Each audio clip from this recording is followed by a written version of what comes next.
Bien sûr, vous tous les frères et sœurs, vous allez bien. Donc, comme vous l'avez vu dans le cheat, ça va être le couple vs le serpent.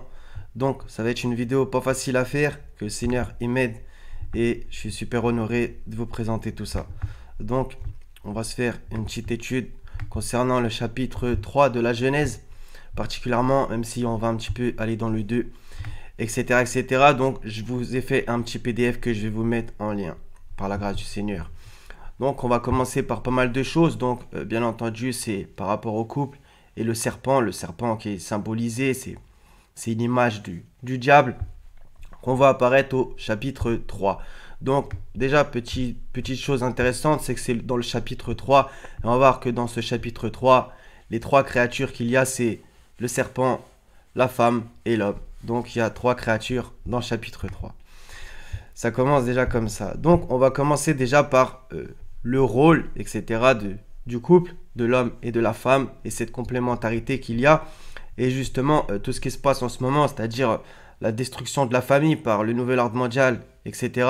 C'est justement l'œuvre du serpent, du diable, qui justement fait en sorte que ce qui s'est passé au Jardin d'Éden, dans un certain sens, se reproduise, c'est-à-dire séparer l'homme et la femme.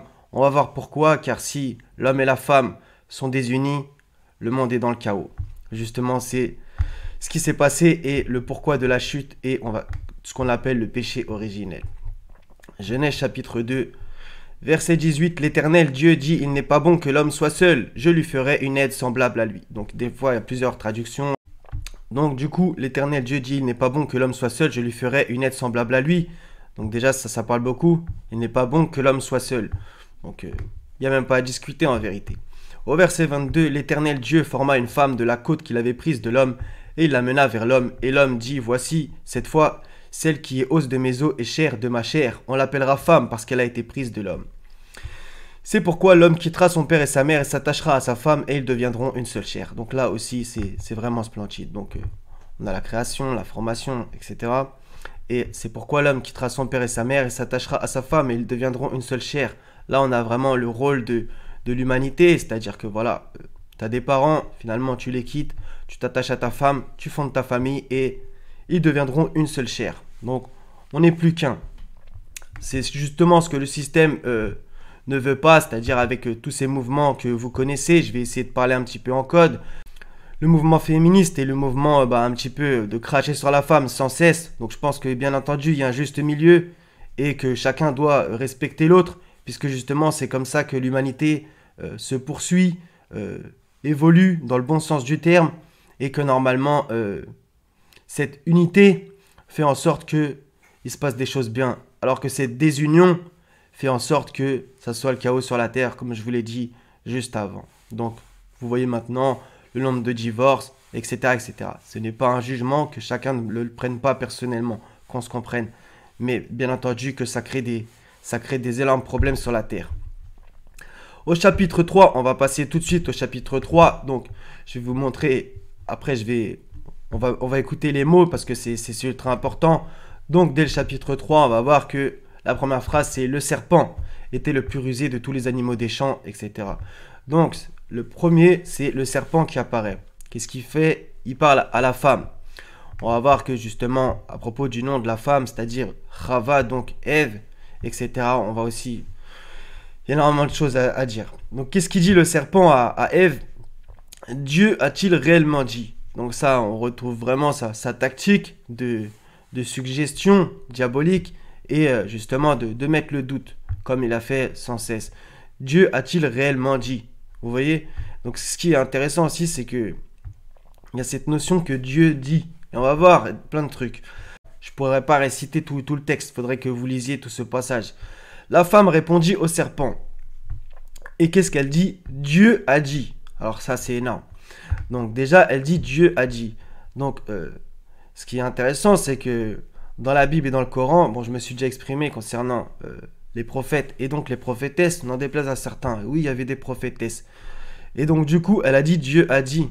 C'est ça qui est intéressant, c'est que c'est pas Adam qui a dit Dieu a dit en premier, c'est Ève. Donc Ève, elle a rapporté la parole de Dieu. C'est ça qui est extraordinaire.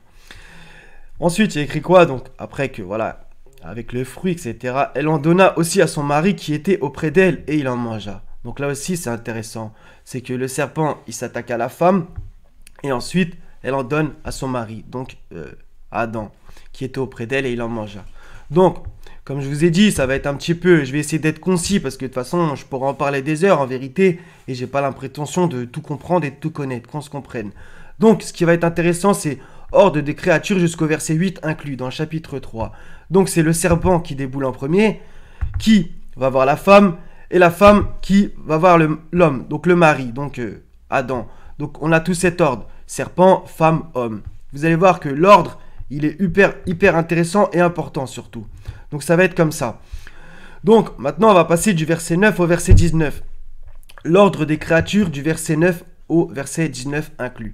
Je sais ça va être un petit peu technique mais je vais essayer par la grâce du Seigneur d'être le plus clair possible.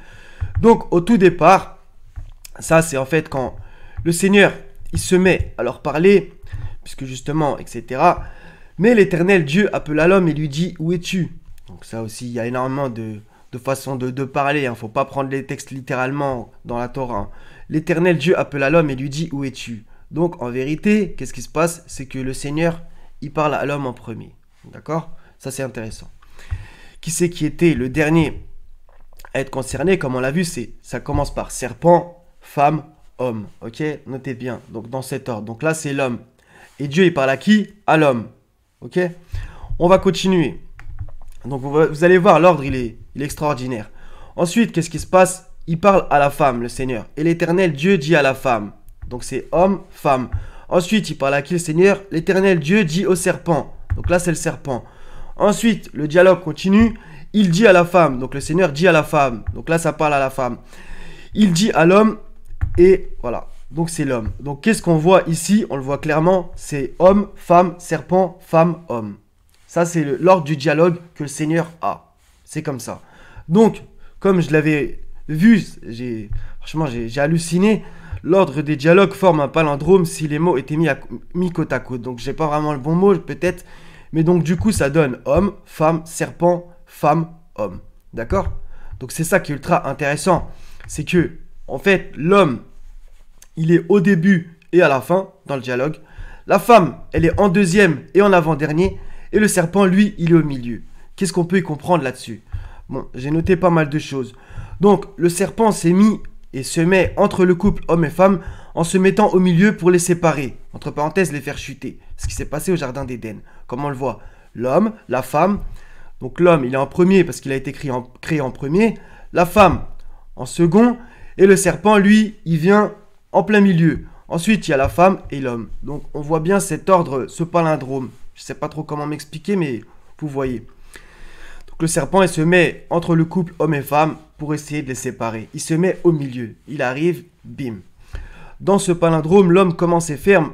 La femme est entre l'homme et le serpent où elle forme comme une barrière. C'est ça aussi qui est important. C'est que la femme, là, elle est toujours entre l'homme et le serpent. Dans les deux sens, d'accord? Entre l'homme et le serpent. Et on revient à, il n'est pas bon que l'homme soit seul. Et un homme seul, on s'est compris. D'accord? De même qu'une femme seule, c'est pas bon. Parce que la femme, si elle est seule, au lieu de pencher par exemple vers l'homme qui est côté gauche et ici côté droit dans le palindrome, bah, c'est le serpent qui peut l'attaquer. C'est toujours le même principe. Et si l'homme, il n'est pas vers la femme, ça va être le serpent qui va se rapprocher de lui. C'est toujours comme ça. Dans ce palindrome, l'homme commence et ferme, la femme est entre l'homme et le serpent où elle forme comme une barrière. On peut y voir ici le mariage. Voilà.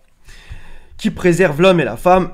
L'homme et la femme sont toujours côte à côte, comme des siamois, et ne forment qu'une seule chair, l'unité du couple que le serpent veut briser. Moi, c'est ce que j'ai compris, en tout cas. Maintenant, on va continuer. Ève veut dire vie. Ça, on va le voir à la fin du chapitre 3. Donc, c'est après tout ce que le Seigneur il a dit, etc., au serpent, à la femme et à l'homme. Adam donna à sa femme le nom d'Ève. Donc on va un peu regarder le mot, car elle a été la mère de tous les vivants. Alors ça va être magnifique. Donc on va se l'écouter en hébreu, le mot Ève. Hava. Hava. D'accord? Donc Hava. Donc ce qui est intéressant, c'est que il apparaît la première fois dans Genèse 3:20 et il arrive dans Genèse 4:1 justement. Ce qui est intéressant, c'est que ça parle justement de l'enfantement, qu'elle conçut et enfanta Caïn, et elle dit j'ai formé un homme avec l'aide de l'Éternel. Vous voyez?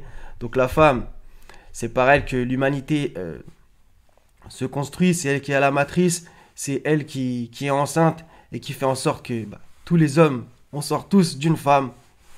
N'en déplaise à certains, j'ai envie de dire. Et voilà, donc Genèse 3.20, Genèse 4.1, c'est ça qui est extraordinaire, c'est que là, c'est Adam donna à sa femme le nom d'Ève. Donc là, on a son nom, mais ça va être sa fonction quand on va voir aussi la traduction de ce mot, Hava. Et dans Genèse 4.1, direct l'occurrence, c'est à propos de elle conçut, elle enfanta. Vous voyez, donc on a son rôle clair, net et évident. Voilà, un de ses rôles. Nous ne jouons pas sur les mots. Mais c'est son rôle premier, c'est que l'humanité se continue et se poursuive par le fait que c'est elle qui enfante, etc. Et justement, le Seigneur, il lui parle de sa grossesse, etc. justement dans le chapitre 3. Voilà, on va dire le châtiment pour avoir, avec Adam, fauté, justement. Donc tout ça c'est important, donc Ève égale vie ou vivant. Voilà, donc voilà ce que ça veut dire, vivant. Et justement, c'est par la femme que passe la vie. L'homme, bien entendu, nous on a notre rôle, on sème la graine, mais c'est la femme qui a la grossesse, qui enfante, etc. Donc du coup, on a un petit peu regardé à propos de Ève. On va regarder d'autres trucs. Donc Ève veut dire vie, donc comme on a vu, vie ou vivant. Et elle a été la mère de tous les vivants. Voilà, la mère de tous les vivants. Donc on est tous descendants d'Adam et Ève. Et Ève, c'est notre mère. Voilà. Adam, c'est notre père. Ce sont nos parents, comme le Seigneur il a dit. Après, il le dit dans le Coran, nos parents. C'est par elle que se construit l'humanité et par elle qu'elle perdure. Genèse 4, 1, 2, comme on vient de le lire, d'accord? C'est par elle qu'elle perdure l'humanité. C'est par la matrice de la femme. Le serpent l'attaque car en l'attaquant, l'humanité et l'homme aussi seront touchés et mourront. D'où la ruse à propos de l'arbre. Et le Seigneur avait prévenu, car le jour où tu en mangeras, tu mourras. Donc ça, justement, c'est dans le chapitre 2 de la Genèse. C'est dans le verset 17, donc à propos de l'arbre. L'Éternel Dieu, non, on va lire le 16. L'Éternel Dieu donna cet ordre à l'homme. Tu pourras manger de tous les arbres du jardin, mais tu ne mangeras pas de l'arbre de la connaissance du bien et du mal, car le jour où tu en mangeras, tu mourras. Voilà. Donc, si tu en manges, tu meurs. D'accord? Donc ça, c'est ultra important à capter. Donc du coup, à propos de l'arbre, etc., on va avoir pas mal de trucs, parce que voilà. Mais il dit à qui l'ordre, le Seigneur? Donna cet ordre à l'homme. À l'homme, ok? Donc tout ça, c'est important. C'est l'homme dans le chapitre 2 qui a reçu cet ordre. Et finalement, dans le chapitre 3, on voit que c'est le serpent, le diable, il attaque la femme à propos de cet arbre. Donc vous voyez, il y a tout un truc à capter. C'est que le diable, il s'est inséré dans l'ordre divin pour faire chuter l'homme. Il a attaqué la femme. Vous voyez? On va voir pourquoi. Parce que justement, il savait très bien qu'au final, ça allait faire beaucoup de dégâts. Juste à propos du mot Chai, donc je vous le fais écouter. Chai. On va voir que justement dans Genèse 1.20 par exemple, que les eaux produisent en abondance des animaux vivants. Donc c'est le mot vivant, d'accord? Et qu'est-ce qui se passe justement dans la fin du chapitre 3 que je vous ai récité au verset 20? Adam donna à sa femme le nom d'Ève, donc Chava, car elle a été la mère de tous les vivants. Chai, d'accord? Donc vous voyez le lien, la mère de tous les vivants. Chai. Et qu'est-ce qui se passe? C'est qu'en fait, ce mot, il revient dans Genèse 2 aussi. Genèse 2, verset 9. L'Éternel Dieu fit pousser du sol des arbres de toute espèce agréables à voir et bon à manger, et l'arbre de la vie au milieu du jardin, et l'arbre de la connaissance du bien et du mal. L'arbre de la vie, c'est encore le mot Chai. Vous voyez comme tout est en lien. L'arbre de la vie et Ève, la mère de tous les vivants. Donc je sais pas comment m'expliquer, mais c'est fantastique en vérité. Et c'est justement l'arbre, etc. L'arbre de la connaissance du bien et du mal, etc. Tout ça, c'est vraiment en lien. Et il y a vraiment sûrement énormément de choses à comprendre. Je vous en donne peut-être qu'un mini échantillon par la grâce du Seigneur. Donc, on continue. Ève, vie. Donc j'ai mis vie parce que voilà, c'est ce que ça veut dire. Vie, vivant, etc. La notion inverse est la mort. Voilà, l'inverse de la vie, c'est la mort. Et c'est justement ce qui s'est passé en touchant cet arbre. Vous voyez comment c'est... Ce qui était promis si l'arbre de la connaissance du bien et du mal était mangé en attaquant vie, donc Ève, le serpent savait que l'homme et la femme mourraient. Vous voyez comment c'est... J'ai pas les mots. En attaquant la vie, ça donne la mort. Vous voyez comment c'est... Donc à propos de la phrase, Genèse chapitre 2, verset 18, il n'est pas bon que l'homme soit seul. Ça paraît, mais en fait, regardez, il n'est pas bon. C'est le pas bon qui est important, que l'homme soit seul. Parce qu'en vérité, dans Genèse 1, Dieu dit à multiples reprises, Dieu vit que cela était bon à propos de la création. Donc vous voyez, Dieu il a créé des choses et à chaque fois il a dit, cela était bon. Et par contre, c'est pas bon que l'homme soit seul. Donc on voit là le lien et l'importance du couple. L'importance du couple. Il n'est pas bon que l'homme soit seul. Voilà. La femme est formée et prise de l'homme et c'est l'homme qui quittera son père et sa mère et s'attachera à sa femme et ils deviendront une seule chair. Il y a bien écrit, c'est l'homme qui quittera son père et sa mère. C'est l'homme. On peut y voir ici que c'est à l'homme de faire le premier pas car ça va déplaire au féminisme mais c'est pas de ma faute. C'est écrit dans la Genèse. Il dominera sur toi, donc sur la femme. Que l'homme a une grande responsabilité et reçoit des réprimandes par rapport à sa femme. C'est ça qui est important. Le Seigneur, il a dit à l'homme de ne pas manger de l'arbre, etc. Il a dit à l'homme, puisque tu as écouté la voix de ta femme, un peu plus loin, le sol sera maudit à cause de toi. Donc on voit bien que l'homme, il a une grande responsabilité. Et que, comme on l'a vu plus haut dans le palindrome, l'homme, il est en premier et en dernier. D'accord? Même si, encore une fois, le rôle de la femme est extraordinaire. D'accord? Faut pas que chacun essaie de se faire la guerre. Parce que justement, ce qui se passe depuis énormément de temps, j'ai envie de dire limite depuis toujours, on dirait, c'est que, on va dire, le système qui a limite toujours existé, c'est-à-dire le système avec l'esprit du diable derrière tout ça, il veut diviser l'homme et la femme et faire n'importe quoi. Comme certains lobbies en ce moment. Bah oui. Ils veulent absolument que l'homme et la femme se fassent la guerre. Et c'est justement, au final, dans un certain sens, que le serpent, il a fait au jardin d'Éden. C'est ce qu'il a fait. Il voulait que l'homme et la femme soient séparés pour qu'il y ait un chaos. Et c'est exactement ce qu'ils font, ce système. Et justement, dans le Coran, par exemple, quand Marie, elle est née, il y a une phrase dans le Coran où Dieu, il dit le garçon n'est pas comme la fille. Voilà, le garçon n'est pas comme la fille. Et tout ça, c'est à comprendre. Mais on est nous deux complémentaires pour ne former qu'un. Mais eux, ce qu'ils veulent, c'est qu'il y a l'homme et la femme et qu'on soit séparés pour justement que le serpent, il entre et que ça soit le chaos sur terre. Voilà. C'est aussi simple que ça. C'est un éternel recommencement et c'est un copier-coller du jardin d'Éden d'une forme un petit peu subtile. Donc l'homme dominant a une plus grande responsabilité. Voilà. Parce que justement, il y a écrit justement après... Et pour avoir désobéi à Dieu, ça c'est moi qui le dis, ainsi que, la phrase je cite, c'est ainsi qu'il chassa Adam. Donc l'homme dominant a une plus grande responsabilité. Ce qu'il y a écrit c'est Adam. C'est ainsi qu'il chassa Adam. Il n'y a pas écrit Ève. Non? Ok? Tout ça c'est important à comprendre. Et même dans le Coran, sourate 2, et même de la chronologie coranique, le premier nom humain qui arrive, c'est Adam. Donc justement, si vous regardez le lexique biblique hébreu, c'est Adam, ça peut vouloir dire être humain ou de la terre, comme Adama qui veut dire terre, sol, qu'on se comprenne. Maintenant, voilà. Donc des fois, justement, il y a écrit la terre, etc. C'est pas Adam, l'homme, son prénom, qu'on se comprenne. Il y a bien plusieurs significations. J'espère pas être brouillon parce qu'en vérité, c'est très compliqué ce sujet. Donc voilà. Et c'est comme Ève, comme on a vu, ça veut dire vivant, vivante. D'accord? Vivant. Vie. Donc tout ça, c'est important à capter. Et voilà. J'espère pas vous embrouiller l'esprit. Je sais que c'est un petit peu compliqué. On va passer un petit peu. Donc j'espère que vous avez compris ce que je veux dire par là. C'est que chacun a des choses à faire. Et le couple, il doit être uni. Et justement, c'est dans la désunion que le diable...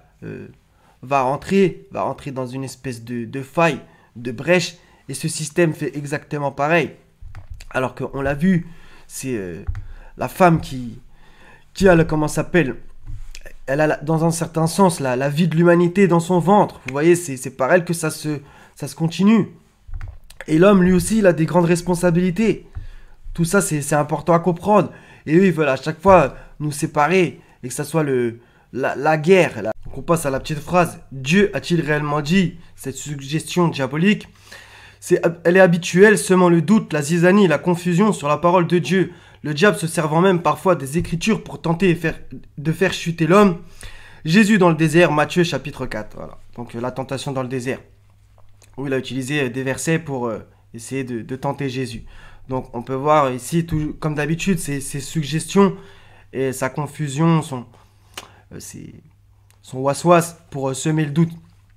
Donc Dieu a-t-il réellement dit? Et comme je vous ai dit, c'est magnifique, c'est que, voilà, je l'ai écrit dans le passage d'après, en fait, la femme est la première à avoir dit, Dieu a dit, tandis que c'est l'homme qui a reçu l'ordre en premier. Ça c'est dans le chapitre d'avant, Genèse 2,16.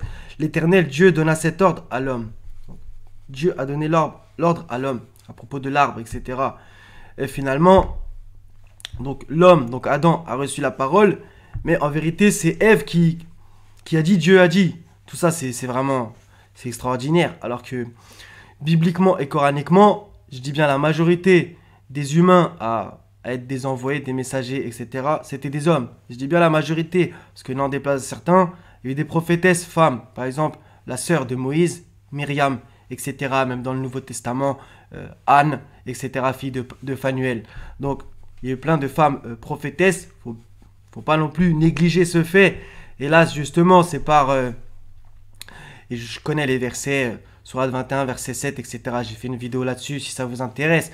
Donc, c'est encore cette espèce de guéguerre. Oui, la femme, elle doit rester à la baraque et rien faire. Non, non, la femme aussi, elle reçoit des révélations. La mère de Moïse, il nous révèle la mère de Moïse. Il y a aussi dans la Sourate 20, encore une fois, et voilà que ta sœur qui marchait est la sœur de Moïse, donc c'est-à-dire Myriam, dans le Coran, elle est nommée, pas par son nom, mais subtilement par le Seigneur. Cette sœur de Moïse, eh ben, dans la Bible, on apprend que c'est une prophétesse. Voilà, aussi simple que ça. C'est écrit dans la Torah, noir sur blanc. Donc, d'une manière subtile, il y a une prophétesse dans le Coran. Encore une fois, n'en déplaise à certains. C'est pas de ma faute, c'est Dieu qui parle. Et Dieu ne se gêne pas pour dire la vérité.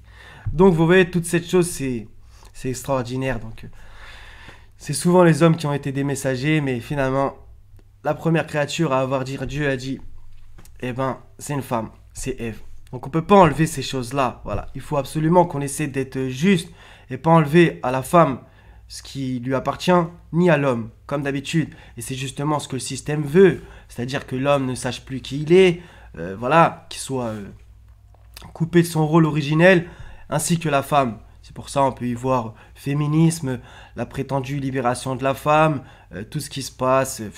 Vous m'avez capté. Certaines lois, bon, je vais essayer de parler en code parce que bon, vous m'avez capté, donc du coup voilà, tous ces mouvements, le mouvement qui a repris